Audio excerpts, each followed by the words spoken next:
You ever watch a team and feel the moment tilt away from them in less than 60 seconds? That's what happened to the Browns at MetLife.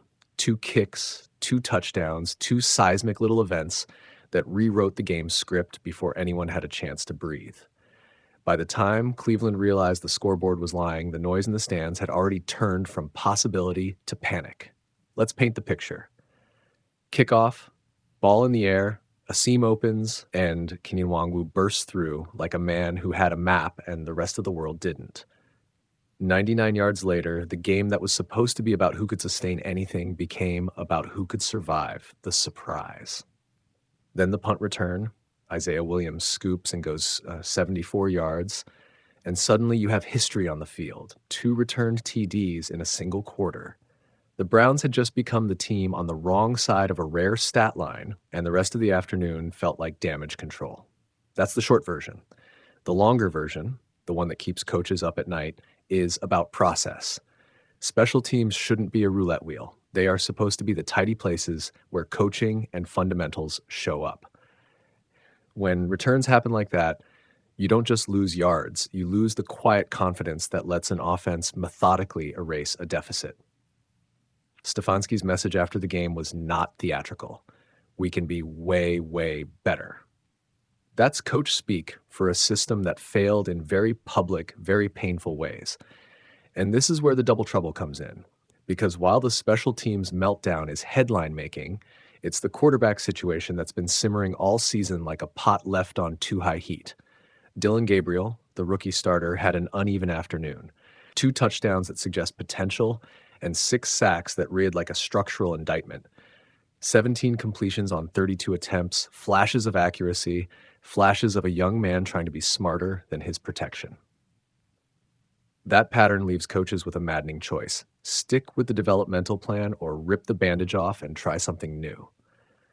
Then there's Shedeur Sanders, the name that sounds like an incantation in Cleveland. Fans chant it in the stands.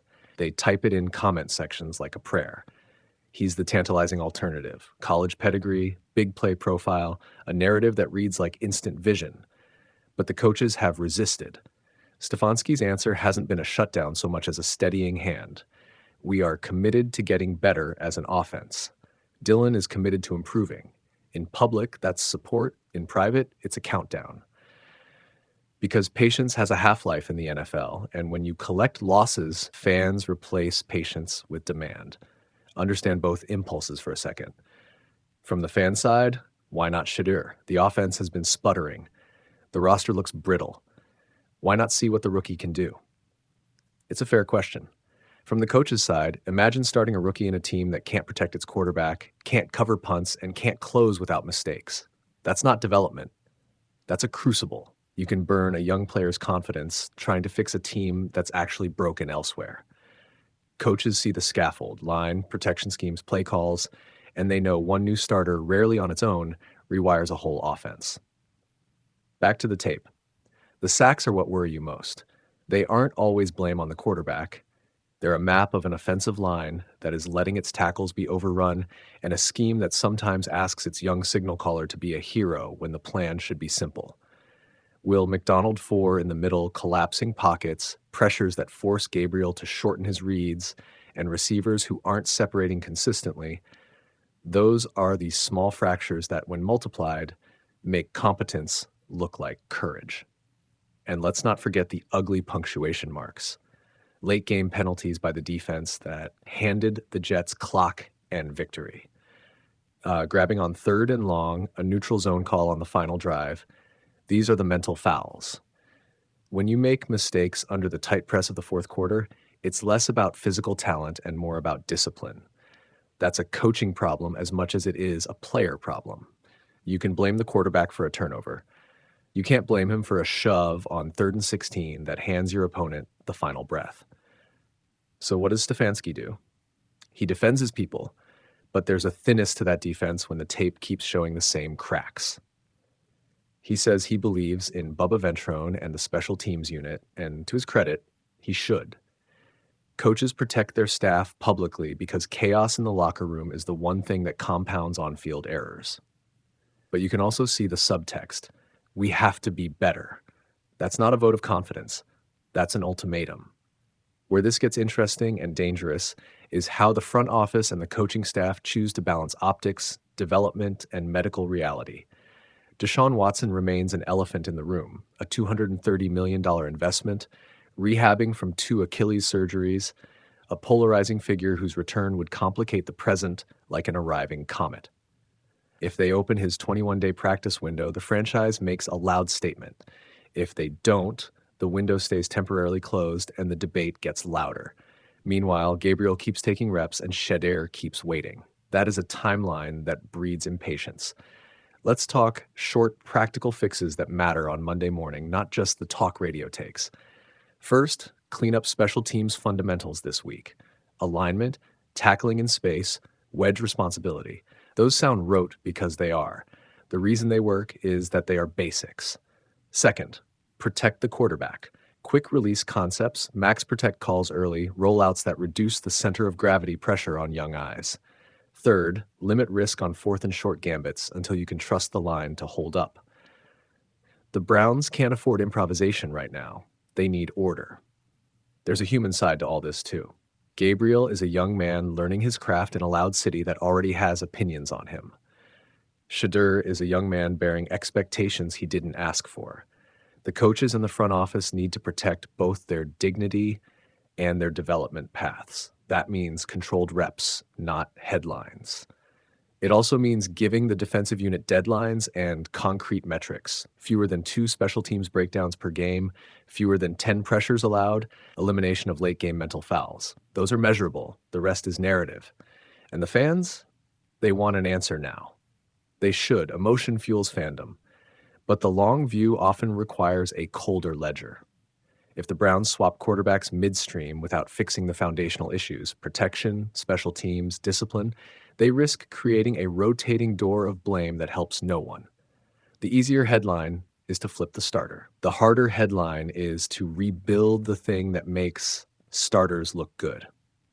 Here's the thing that separates teams that sputter from teams that rebound: accountability without panic. Cleveland needs to audit what went wrong, like a surgeon examines a failed procedure. Identify the mistakes, own them, fix the simple ones quickly and the complex ones methodically. That's boring work, but it's how you keep a season from unraveling into a highlight reel of regret.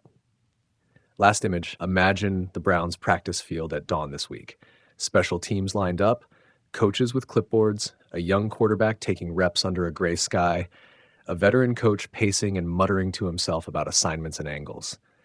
That scene is where seasons are saved or lost. It's also where patience gets its most honest test. Cleveland's in a thin place right now, the double trouble of chaotic special teams and a quarterback question. They'll get a verdict soon, and it will be decided less by chance and more by whether the team chooses the sober, incremental fixes that actually change outcomes.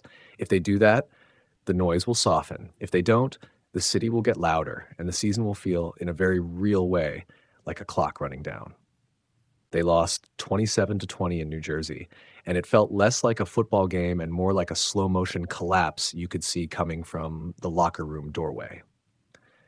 2 special teams touchdowns in the first quarter, a kickoff return and a punt return, put Cleveland in an early hole it never climbed out of.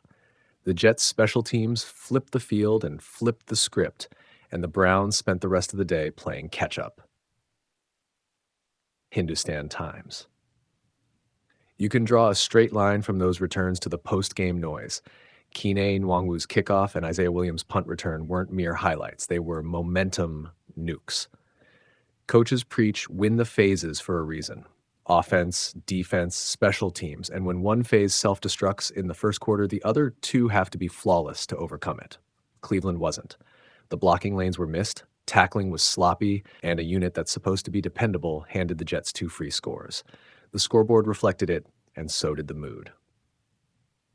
SI. The quarterback debate will swallow the rest of the headlines, but don't pretend the QB controversy exists in a vacuum. Dillon Gabriel finished 17 of 32 for 167 yards and 2 touchdowns, and the stat line on paper looks okay, but he took 6 sacks, and those shouted weaknesses are the kinds of details that cripple drives. The Browns lost at critical moments, committed drive-killing penalties late, and allowed the Jets to run out the clock after a brutal set of defensive infractions in the final minutes. The game wasn't one throwaway, it was an accumulation of failures across the roster. CT Insider Cider. Even so, Kevin Stefanski publicly doubled down. After the loss, he said he would stick with Dillon, a line that lands like both reassurance and a challenge. Coaches who declare their starters sometimes do it to steady a locker room. Sometimes they do it because they genuinely think the young player gives them the best chance. Stefanski picked the former this week. That decision, to keep Gabriel in the saddle for Week 11 against a hot Ravens team, will be dissected if results don't follow. CT Insider, the bench is blowing up on social feeds. Fans want Shedeur Sanders loudly and immediately. The son of Deion Sanders has become a social media lightning rod, hyped by followers, prodded by pundits, and idle on the Browns' depth chart despite the team's offensive